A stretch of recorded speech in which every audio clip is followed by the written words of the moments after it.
Birthday parties, holidays, friend get-togethers, family reunions. What do all of these have in common? Usually food, and a lot of it. And a lot of food that tastes so good, but often leaves us not feeling so great, or at least leads to eating extra than what we really needed, right? All right, if you don't know me, I'm Amanda. I'm a Christian weight loss and life coach. I've lost 25 pounds with God, but better yet, I learned how to feel so good in the temple that God gave me.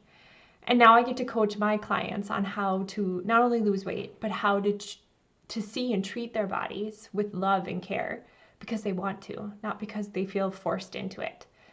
And they learn to access that self-control that's inside of them and live in so much more confidence and freedom. So today, I want to help you achieve this also. Today, we're going to talk about the best question to start practicing asking yourself so that you don't go overboard on eating all the food. Here's the problem I usually see. My clients will often fear going to these get-togethers where food is the main focus because they don't trust themselves. Let's just be honest. They've had a lot of past experience where they've gone overboard. They don't trust that they can make conscious, loving decisions in the moment at these events. Now, I walk my clients through building trust in who God created them to be and learning to access that self-control. But one of the reasons they don't trust themselves is because they are believing a deception from the enemy. A deception that is meant to trip them up, and it often does. The lie is, I'm missing out. Have you ever said this to yourself? I'm missing out. If everyone else gets to eat the cupcakes and ice cream, the brownies, the chips and dip, all the fried food, and I don't, I miss out. First of all, let me say something right off the bat. You can have all these foods and still lose weight. I promise you. I have them, and I'm at a healthy weight. These don't need to be off-limit forbidden foods.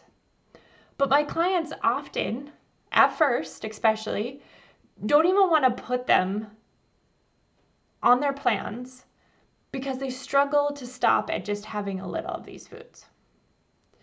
So while they're learning to stop, learning that self-control, they will often refrain from these foods that in the past they would often lead them to overconsume, right? So let's get back to this thought. I'm missing out. I want you to think about where's the lie in this statement, in this little thought. Well, the lie is you're missing something. Did you catch that lie?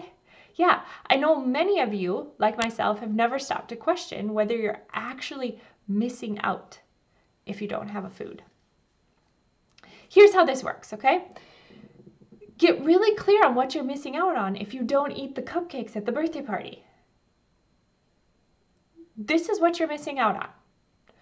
A few seconds of pleasure. So you are missing out on something. This is why it's a deception, not a flat out lie. You're going to miss out on that little fun tickle on your taste buds and feeling good for a couple moments, maybe a few minutes. But then the question is, what are you missing out on if you have the cupcake or 3? Or what are you missing out on if you take 5 cupcakes home with you and eat all of them? What do you miss out on then? Maybe a healthy weight, energy, feeling good, sleeping better, clearer thinking, confidence, better intimacy with your husband, building trust in yourself,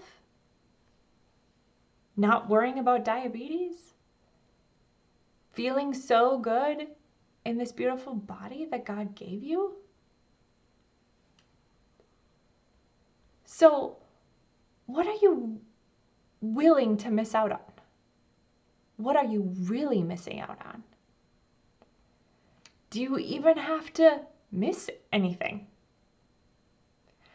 Can you actually decide you're not going to miss those few moments of pleasure?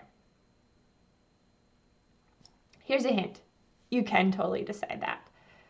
And when you do decide that you're not missing out when you say no to food, that's when you will feel free. You are already freed through Christ, but when you accept that freedom and live into it is when you decide, I'm not missing out just because I don't have the cupcake. Food doesn't have power over you unless you give it power in your mind. And it starts with your mind. So stop giving food the power. Stop missing it. I know you might be thinking, but Amanda, I'm just addicted to food. I can't help thinking this thought. I don't know if I can never not miss it. I am happy to tell you, you can. I've seen it in myself. I never thought I would walk away from sugar like I do now. I've seen it in my clients, how their mind totally transforms. It is renewed. But first, the very first step is you have to believe it's possible and that God has equipped you to be able to do that. If you don't believe you're capable, well, first of all, that's another lie, but you're going to prove it true. So if you need someone to walk you through this process, I know how to help you.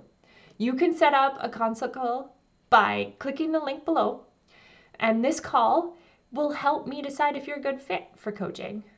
Because if you're not believing you're capable, I can't help you.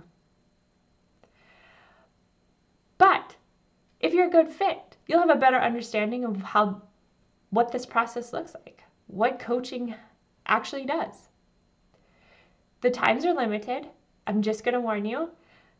I don't have that much time on my calendar, so if this is something you're really interested in, book now. Because I know if you're watching this, you are ready to break those chains from food and live in peace. So let's get started.